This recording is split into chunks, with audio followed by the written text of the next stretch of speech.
নমস্কার, আমি জ্যোতিষ দেবজ্ঞ মাতৃসাধক অমিত শ্রী। আজকে আলোচনা করব মীন লগ্নের দ্বাদশ ভাবের শুভ এবং অশুভ ফল নিয়ে। মীন লগ্নের ক্ষেত্রে দ্বাদশ ভাব এবং তাদের অধিপতিরা কতটা শুভ ফল এবং কতটা অশুভ ফল দেবে এই নিয়ে আজকের বিস্তারিত আলোচনা। তাই ভিডিওটি প্রথম থেকে শেষ পর্যন্ত স্কিপ না করে দেখতে থাকুন। আমাকে যারা ইউটিউবে দেখছেন তারা আমার চ্যানেলটিকে সাবস্ক্রাইব করুন এবং পাশে থাকা বেল আইকনটি টিপে দিন। আর যারা আমাকে ফেসবুকে বা ইনস্টাগ্রামে দেখছেন, আমার ফেসবুক বা ইনস্টাগ্রাম পেজ ফলো করুন, লাইক করুন। ফিরে আসছি মূল আলোচনা।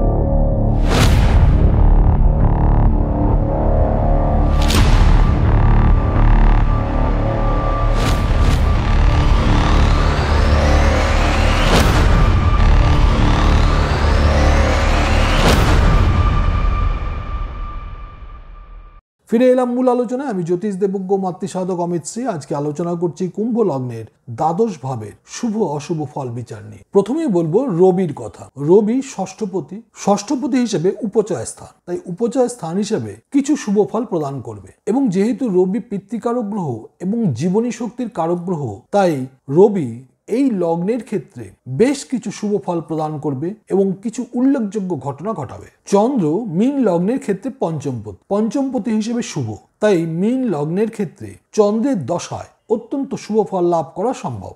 বুধ চতুর্থপতি এবং সপ্তমপতি। চতুর্থপতির শুভ ফল পাওয়া যাবে যদি না বুধ দ্বিতীয়, ষষ্ঠ এবং অষ্টম স্থানে অবস্থান করে।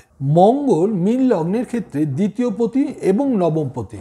দ্বিতীয়পতি এবং নবমপতি হওয়ায় দ্বিতীয় স্থান যেহেতু পরতন্ত্রী, তাই নবমপতির ফল প্রদান করবে। তাই মঙ্গল মীন লগ্নের ক্ষেত্রে শুভ ফলই প্রদান করবে। কিন্তু মঙ্গল যদি অশুভভাবে অবস্থান করে তাহলে দুর্ভাগ্যের কারণ হয়ে উঠতে পারে। বৃহস্পতি মীন লগ্নের ক্ষেত্রে লগ্নপতি এবং দশমপতি। লগ্নপতি হওয়ায় বৃহস্পতি শুভ ফলই প্রদান করবে। বৃহস্পতি যদি শক্তিশালী হয় তাহলে জাতক চাকরি লাভ, চাকরিতে উন্নতি, কর্মে উন্নতি, মান সম্মান লাভ ইত্যাদি শুভ ফল লাভ করবে। জাতকে যথেষ্ট পরিমাণে নৈতিকতা এবং মূল্যবোধ থাকবে। শুক্র মীন লগ্নের ক্ষেত্রে তৃতীয় এবং অষ্টমপতি। তৃতীয় এবং অষ্টম স্থান থেকে যেহেতু আয়ু বিচার করা হয়, তাই শুক্র যদি শুভভাবে অবস্থান করে তাহলে দীর্ঘায়ু লাভ করবে।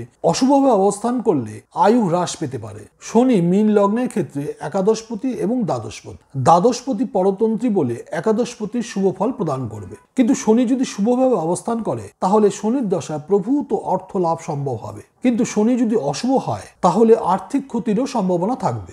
এই ছিল আজকের ভিডিও। যদি ভিডিওটি ভালো লাগে অবশ্যই বন্ধু বান্ধব আত্মীয় স্বজন সকলের সঙ্গে শেয়ার করুন, লাইক করুন, কমেন্টস করুন। ভালো থাকবেন, সুস্থ থাকবেন। আবার দেখা হবে পরবর্তী ভিডিওতে। নমস্কার।